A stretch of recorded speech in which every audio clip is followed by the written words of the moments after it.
बिस्मिल्लाहिर्रहमानिर्रहीम।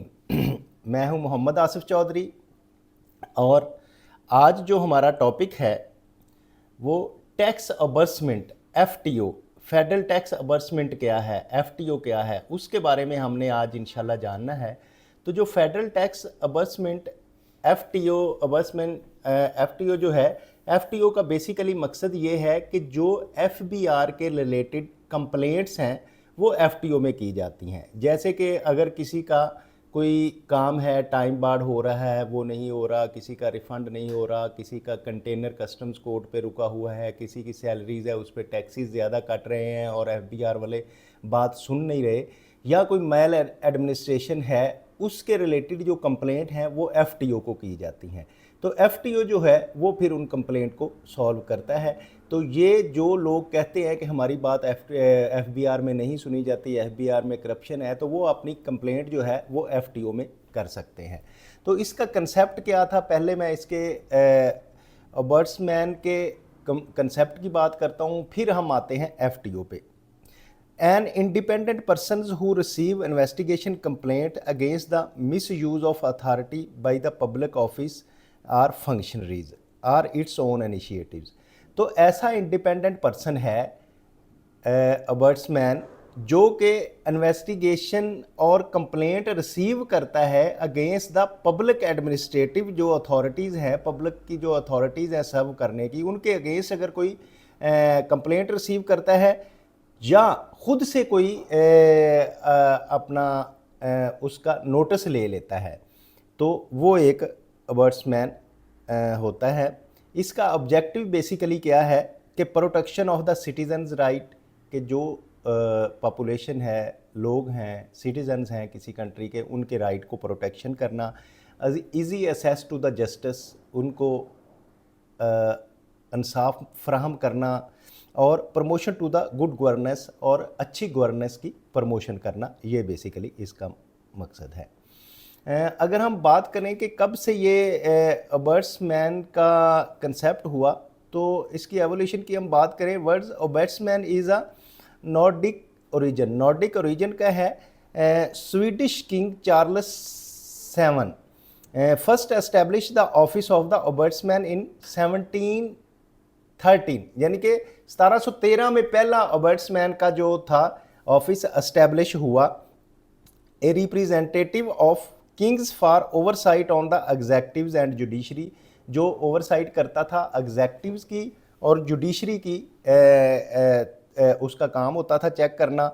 It extended from Scandinavian countries to Europe, तो Scandinavian countries से फिर वो यूरोप में फैला, और presently most of the European and Commonwealth countries have this office. तकरीबन 55 कंट्रीज़ में अब अबर्ट्समेंट के ऑफिस एस्टेब्लिश हैं। अगर हम बात करें establishment of the ombudsman office in Pakistan, तो पाकिस्तान में अबर्ट्समैन के कौन कौन से ऑफिस हैं, इनमें वफाकी मुतसिब का है जो 1983 में इस्टेब्लिश हुआ। सिंध अबर्ट्समेंट का 1991 में हुआ। एजे की अबर्ट्समैन जो है 1992 में हुआ। पंजाब जो है 1997 में। और फेडरल टैक्स अबर्ट्समैन जिसके बारे में अभी हम आज पढ़ेंगे और हम देखेंगे कि इसके क्या फंक्शन है, वो 2000 में इस्टेब्लिश हुआ। तो इसके अलावा बैंकिंग मुतसिब ऑफ पाकिस्तान जो है 2005 में। फेडरल इंश्योरेंस अबर्ट्समैन जो है वो 2006 में। और केपीके अबर्ट्समैन 2010 में। Federal ombudsman for protection against harassment के लिए है, तो वो जो है 2010 में इस्टेब्लिश हुआ। अब जो एफटीओ है जिसके बारे में हम पढ़ना चाह रहे हैं और जिसके बारे में मैंने बताया था आपको, तो उसका मैंडेट क्या है। मैंडेट ये है कि to identify an investigation maladministration of FBR functionaries as point out of the taxpayer, कि जो टैक्स पेयर पॉइंट आउट करेगा मेल एडमिनिस्ट्रेशन, तो उनको इन्वेस्टिगेट करेगा। एफबीआर के फंक्शनरीज की जो कंप्लेंट्स आएगी उनको आइडेंटिफाई करके तो उसकी एडमिनिस्ट्रेशन करनी है।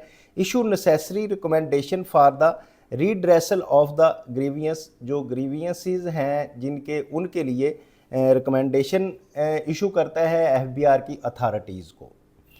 तो वर्किंग ऑफ एफटीओ किस तरह से होती है इसके बारे में अब हम पढ़ेंगे। मैंने वैसे बता दिया आपको कि अगर किसी को कोई कंप्लेंट होती है आईआरएस के रिलेटेड या कस्टम्स के रिलेटेड, तो वो अपनी कंप्लेंट जो है एफटीओ में दर्ज करवाता है, तो फिर एफटीओ उसके लिए उसको बुलाता है और उनके मसाइल हल करता है।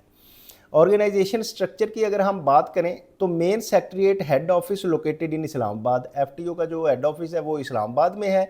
सब ऑफिस जो हैं वो regional located in 14 major cities में इनके हैं ऑलमोस्ट, जिसमें पाकिस्तान में है दैट इज़ पेशावर, एबटाबाद, इस्लामाबाद, मियांवाली, गुजरांवाला और सरगोदा, फैसलाबाद, लाहौर, मुल्तान, सखर, हैदराबाद, कराची, हब और कोयटा में है। ऑलमोस्ट जहाँ भी आरटीओ हैं तकरीबन सब में है इसके ऑफिस। कंडीशनैलिटीज़ की अगर हम बात करें, the issue raised should not be sub judicial at the appellate fora that is CIR, commissioner appeal, appellate tribunal, high court और सुप्रीम कोर्ट। तो जो इशू जो हैं वो किसी एपलेट फोरा में लाइक कमिश्नर अपील के पास, एपलेट ट्रिब्यूनल के पास, हाई कोर्ट में या सुप्रीम कोर्ट में अगर कोई इशू चल रहा है तो वो आप एफटीओ में नहीं लेके आ सकते। ये एक बात ज़हन में रखिए कि बाज़ औक़ात लोग ये करते हैं कि अपील भी कर देते हैं और एफटीओ में भी चले जाते हैं। तो जो चीज़ एफटीओ जो कहीं इनमें केस चल रहा है कहीं किसी एपलेट फोरम में, तो उसके लिए फिर एफटीओ नहीं जाया जा सकता। The issue should have been brought to the knowledge of the concerned authorities 6 month. तो जो इशू जो है वो पहले कंसर्न अथॉरिटीज़ के नॉलेज में लाना चाहिए, उनको एप्लीकेशन देनी चाहिए। जब वो आपकी बात नहीं सुने तो तब आगे एफटीओ में जाना चाहिए। अगर एफटीओ में डायरेक्ट जाते हैं तो वो भी आपकी बात नहीं सुनी जाती। फाइलिंग ऑफ कंप्लेंट का क्या प्रोसेस है कि जो भी किसी को कंसर्न है, किसी को किसी के अगेंस्ट कंप्लेंट करना चाहता है तो वो can be filed on CMIS। इसका एक सिस्टम है CMIS, complaint management information system portal. Complaint management information system portal है इसका बाकायदा, ताकि वो उसमें ये है कि कंप्लेंट उसमें की और किसी को पता भी नहीं चला, ऐसा नहीं होता। बल्कि जब कंप्लेंट एक मैनेजमेंट सिस्टम में आ जाती है तो फिर वो उसका हिस्सा बन जाती है, तो उसको डिस्पोज ऑफ करना या ये करना तो वो एफटीओ के लिए उसका कंसर्न हो जाता है। Can be filed in a paper from in any FTO office, किसी भी एफटीओ ऑफिस में वो फाइल की जा सकती है। तो a unique number is allocated to the complaint in the portal. तो वो पोर्टल पे एक यूनिक नंबर लग जाता है, उसमें नंबर के साथ MLN और IT और ये इस तरह का एक यूनिक नंबर उस कंप्लेंट को लग जाएगा जो भी एफटीओ में की जाएगी।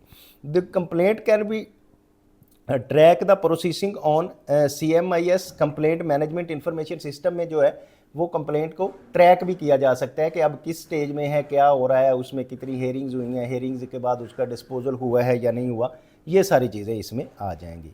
तो इसकी प्रोसेसिंग कैसे होती है, जो कंप्लेंट होती है उसकी प्रोसेसिंग के लिए notice are issued to the concerned parties for the comment in term of section 9। जो एफटीओ का सेक्शन 9 है उसके तहत दोनों पार्टीज़ को नोटिस इशू किए जाते हैं कि वो आके अपने कंसर्न जो बताएं कि जो उसके अगेंस्ट कंप्लेंट है वो उसको भेजी जाती है, तो वो उसके पैरावाइज कमेंट्स देता है कि क्या इसके पैरावाइज बताता है कि ये बात जो एलिगेशन है मुझ पे ठीक है या नहीं है, या उसकी रीजंस बताता है। देन इन्वेस्टिगेशन होती है। All concerns are heard and proceedings complaint in 60 days. तो जो एफटीओ में कंप्लेंट हो जाती है फिर उसकी हेयरिंग्स होती है। वो जो इसके FBR के नुमाइंदा भी आता है और टैक्स पेयर का भी नुमाइंदा आता है, उनकी मौजूदगी में हेयरिंग होती है और फिर उसको विद इन 60 डेज़ फाइनल किया जाता है। रिकमेंडेशन दी जाती है FBR के लिए कि ये करें, या डायरेक्शंस दी जाती हैं are issued to concern authorities. जो भी अथॉरिटी मीन इसमें एफटीओ में क्योंकि FBR होती है, तो FBR की अथॉरिटी के आगे जो भी कंसर्न ऑफिसर है उसको रिकमेंडेशन या डायरेक्शन दी जाती है कि ये काम इस तरह से जो एफटीओ समझता है बेहतर उसके मुताबिक करता है। बेसिकली एफटीओ की जो पावर्स होती हैं वो एक जस्टिस के इक्वल होती हैं, तो ये बेसिकली जस्टिस का ही अदारा होता है। तो order recommendation conveyed to the complaint department through email, और फिर ईमेल भी की जाती है कि इसको जिस डिपार्टमेंट के अगेंस्ट कंप्लेंट होती है ताकि वो उनको अच्छी तरह पहुंच जाए। फिर implementation process to be completed within given time, कि जो टाइम दिया गया है उसमें इसको इम्प्लीमेंट करना और इसको कंप्लीट करना होता है। और closure in the portal after confirmation by the complaint. जब कंप्लेंट जो आई और उसमें वो फाइनल हो गई तो फिर उसका क्लोजर भी होता है, क्योंकि एक इंफॉर्मेशन सिस्टम है, वो सिस्टम को पूरा उसकी प्रोसीडिंग्स करनी पड़ती है। जो इन्फोर्समेंट है ऑफ रिकमेंडेशन, उसका क्या क्राइटेरिया होता है? The timeline for recommendation may be extended on request. अगर बाज़-औक़ात ऐसा होता है कि कुछ सिस्टम में प्रॉब्लम आ रही है, सपोज रिफ़ंड का है, रिफ़ंड करना चाह रहे हैं, सिस्टम चल नहीं रहा, तो वो अगर रिक्वेस्ट कर दें कि सर ये रिफ़ंड का प्रोसेस जो है वो मसला है सिस्टम में, तो उसको एक्सटेंड भी किया जाता है। Defines proceeding can be initiated in term of section 12 में डिफाइंस जो प्रोसीडिंग्स हैं उसकी वो फिर दोबारा से शुरू की जाती हैं। रिव्यू और रिप्रेजेंटेशन का क्या है कि अगर कोई एफटीओ ने फैसला कर दिया तो उसका रिव्यू भी वो जो है ना एफटीओ के पास ही आता है। A review can be filed by any party within 30 days. तो 30 डेज में कोई भी जिसको कंसर्न हो या उससे आप मुतफिक नहीं है फैसले से, तो उसका रिव्यू एफटीओ को किया जाता है। A representation can be filed to the president by either party within 30 days, या फिर उस फैसले के खिलाफ रिप्रेजेंटेशन की जाती है to the president of Pakistan. जिन एफटीओ का जो फैसला है वो अब जाके सीधा प्रेसिडेंट ऑफ पाकिस्तान के पास ही उसकी रिप्रेजेंटेशन की जाती है। ये नहीं है कि एफटीओ के खिलाफ आप हाई कोर्ट या सुप्रीम कोर्ट में नहीं जा सकते, बल्कि डायरेक्ट प्रेसिडेंट ऑफ पाकिस्तान के पास जाना पड़ेगा। तो ईयर वाइज परफॉर्मेंस एनालिसिस की अगर हम बात करें तो ये तकरीबन 2021, 22 और 23 में टोटल कंप्लेंट्स की सिचुएशन है कि कितनी आई, 3371 और 6000, और फिर आहिस्ता आहिस्ता बढ़ती जा रही हैं।